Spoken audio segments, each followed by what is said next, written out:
Hey guys, AntVenom here, and welcome back to another Minecraft video. And today I'm going to be doing another peaceful map update. And I know it's been quite a while since I've done one of these, and I know that there's usually a fairly big gap of time between when I do these, and that's because I just really haven't had too much in mind that I wanted to do with the map.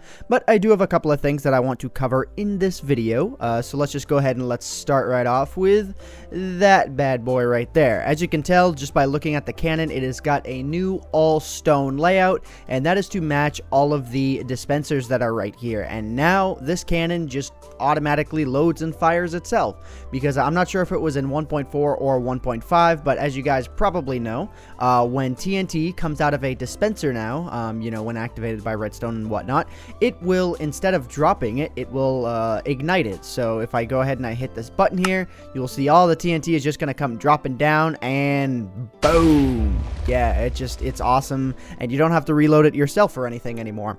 Another thing that I've added is something called a bullet lock, and basically what this is, if you can kind of see down there, there's a stone block that's right there, which is blocking this redstone signal to this dispenser. And then if I unblock that, it allows the redstone signal to flow through, which basically locks and unlocks the bullet. So as you can see here, the bullet, bam.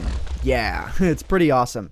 Another feature with the cannon as well, if I go ahead and I go back here and I flip this switch, gonna have to be a little bit careful because that does actually activate the top-ish line of TNT. And then I think I need to hit the button one time here. Yep, okay, so you hit the button one time, the TNT is going to fire pretty far. But now, yeah, see, it's just, you just can't even tell what just happened there. But now, if I go ahead, actually, let me use the remote launcher over here, because the TNT is going to fire at a pretty reasonable distance. You can see this hill over here, this hill back here is just completely obliterated. I think it's a pretty decent spot for the TNT to be landing. And boom! Yeah, so there's still actually a little bit of area that I could destroy left. I haven't even destroyed everything that I could yet. But anyway, so it's pretty awesome, and if you guys want to mess around with it for yourselves, the link will be in the description below as always. And I do get a lot of questions sometimes about which texture pack I am using. I am using the Faithful Venom 32x texture pack, which is updated for 1.5. The link is in the description below. If I do forget the link, it's antvenom.com/downloads for both of these things. So anyways, another thing that I've added to this thing is probably the most useful feature yet. I've added a ton of minecarts in here, and there is a dispenser right here, or yeah, a dispenser right there.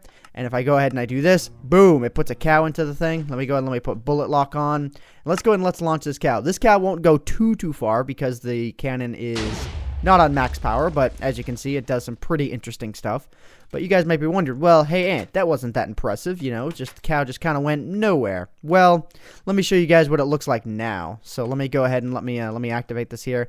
And I only just realized that I have view bobbing off. So let me go ahead and let me turn that on. View bobbing, I think it's actually, where is that setting? There it is. Okay, boom. Yeah, cat. I like how the TNT interrupted the cow's moo. Yeah, that's what we're talking about here. That is the amazingness that is this. So anyways, that is pretty much all of the changes with the cannon in a nutshell. Now the stuff I'm going to be going over is a little bit here and there. So I have made a change to my Cactus Farm over here. One thing that I didn't really ever like about it is that it wasn't 100% automated. For those of you who know about what my Cactus Farm is, basically cactuses grow, they drop into this water stream here, and then they would all come right down here, and then I would have to collect them. But now I have set up a system where they automatically collect, and this thing works wonderfully. So let me go ahead and let me show you guys exactly how this works here by taking a couple of cactuses myself, and I guess I had gold blocks in there when I was testing it. But if I go ahead and I do this, let me go ahead and let me turn my sounds up here so you guys can hear it. Go up to 30. So just listen.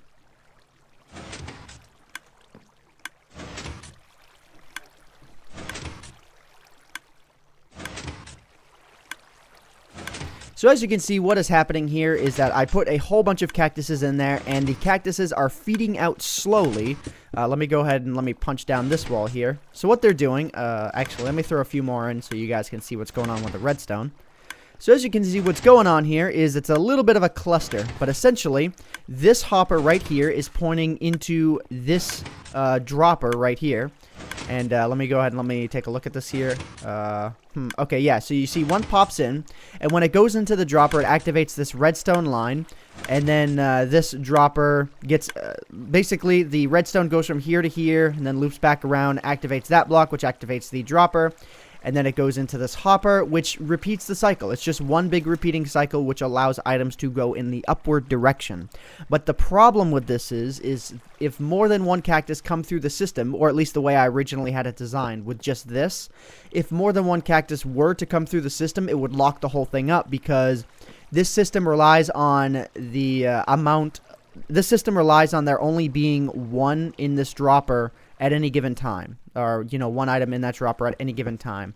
So what I instead had to set up is I had to set up a means of slowing this thing down. So as you guys probably noticed, if I go ahead and I throw a bunch of these in here again, you notice that these 5, they don't dispense out quite as fast as they should. So 2, 1, bam. So they're not dispensing out really that fast. Let me make sure that this is still working here, because I saw 2 of those go through pretty fast. Actually, yeah. It looks like I somehow managed to break that system. So let me go ahead and let me fix that. So, yeah. Okay, let's do that one more time. I guess the way I had them thrown was a little bit odd. But let's do that now. So, bang, 6, 5. There we go. So if 2 items are to come through the system really close, they are going to emerge before they get there. That just didn't happen. So anyways, so what I have in here is a little system that slows down the entire thing. So I need to wait for this to stop in order for me to be able to concentrate. But essentially what this does is whenever there is something in here, it activates this redstone line, which loops back around this way, which stops the hopper, because when a redstone signal is received by a hopper, the hopper doesn't allow any items to pass through, and then the signal passes through to this like NOT gate. It's not precisely a NOT gate, but it kind of is. Instead, it doesn't invert the signal at the end. So when this signal is turned on because there's something in the hopper, this redstone torch turns off. And then what I have here is I have a hopper setup, which has a little item passing through. And as you can see here, oh, it just kind of fired off, I think. Or maybe it didn't, I'm not sure. So when something comes through the hopper here, it activates this, which turns this off. So when this one and this one are off, it allows this this piston to retract for a very short amount of time, which allows for an item to pass through. Yes, I know that was all very, very complicated to say. So let's go ahead and let's take a look at this again here. So as you can see, basically every time this retracts, an item passes through the hopper. So yeah. Alright, let's make sure I didn't, again, break this thing by tossing things down like that. Nope, I didn't. So that was a very rare case. That was actually the very first time I ever saw it break like that. So yeah. Anyways, and I could probably fix that by making this piston not move, or make this piston move much faster, which I think I could probably do. Let me try that. Let's see if that'll work. I actually don't think items will pass through if I do that. Nope, items don't even pass through. See, I have to have it on that setting in order for items to even pass through. So anyways, yeah, again, let's make sure it didn't break. See, like I said, it was a very rare case for that to break. So moving on here, geez, that took me way too long to explain. I did one minor change to my mushroom farm down here, and I think it is going to make it a little, you know, at least like usable. Basically what I did is I added a very few amount of mushrooms. I'm not 100% sure. I'm actually not 100% sure if they can even grow due to that mushroom being right there. But I might actually just get rid of that. Because, yeah, actually, let's just get rid of that. Let me add a wooden block in there and then a pressure plate. And the reason why I have the pressure plates is because I don't want items growing on these blocks, because they're useless and I can't, you know, I can't take them. And then what I could do is I could just do this, and then boom. Yeah, so as you can see, the water pours down. It doesn't interrupt these pressure plates at all. The items, oh god, I hope this actually works. Oh no, it's a flaw in my system. It's a flaw in my system, crap. Jeez, flaws left and right today, so maybe I don't want them growing on this line either. But anyways, so in most cases, items are going to drop into the hoppers here, and then if we wait at the end here, you can see there's already a few, and then one more mushroom is going to come into here, and then boom, and then you can flip the lever like usual. So it still is a little bit of work to be done, but it is a new concept nonetheless. So anyways, going back upstairs here, let me go ahead and let me show you guys one more thing, because, oh, by the way, I should probably note that the villager storage thing that I have here, I kind of broke it. The lava itself wasn't actually it wasn't sucking the villagers in like it used to. So I need to figure out a fix for that. So this, as of right now, doesn't work exceptionally properly, but you can still kill the villagers if you're on survival mode with a sword or something like that. And yeah. Oh my god, this is taking forever to explain. But Oh yeah, one more thing before I get into this one last thing is that this chest right here has a whole bunch of things if you want to play this on survival.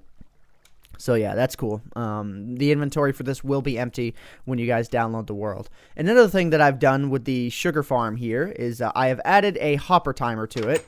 So this thing right here actually doesn't even do anything anymore. As you can see, the pressure plate is gone. I probably should just get rid of it, but it's just kind of there for looks right now. And what I've added in here is a hopper timer. And I probably do need to change this just a little bit because as of right now, oh god, what's going on here? Actually, they're not moving. Nothing's moving. I have no idea what is actually going on right now. This is weird. Okay. I'm actually super confused because this is supposed to be moving and it's not.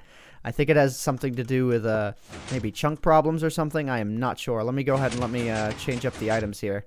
Bam. Okay, well it seems like everything is locked. So I don't even know anymore. I can't even explain anything. This is supposed to be working. It always was, but now it's apparently not. The items are just locked. Okay, let's add the items into here. Bam, bam, bam. There we go. Jeez, I do not know what was going on there, but that was really odd. But anyways, so the way this hopper timer works is once all the items are in this spot right here, this whole thing switches around and it activates the pistons for that device over there. I think I might kind of regret making this. I might actually convert it back to the way it was because it's giving me more difficulty than it was the previous device. So yeah. Anyways, one last thing that I want to go over is my melon farm over here. I was always having difficulty with this automatic device thing right here, the refueling room. I was always having trouble with there always being items right here because if I would leave the chunk, the items right here would disappear and they wouldn't respawn because the redstone for this wouldn't be working. But now I've set it up so that it is no longer controlled by some sort of redstone line. It's actually controlled by a piston clock back there that gets locked by this. So it should always work. Finally. If you guys don't know what this is, boom. It's my melon farm. Yeah, it's awesome. I made this back in like 1.1 or something like that. But anyways, guys, I feel like I've covered everything that I wanted to at this point. I wanted to get to the interesting stuff early on because I knew that it was going to drag on a little bit at the end. But I don't think you guys mind too much, right? I don't think you guys mind too much. Yeah. So anyways, guys, I hope you all have enjoyed this Peaceful Map update, especially the cannon. I think that's what most of you guys are going to be after. My name is AntVenom, and I bid you all farewell. Thanks so much for watching.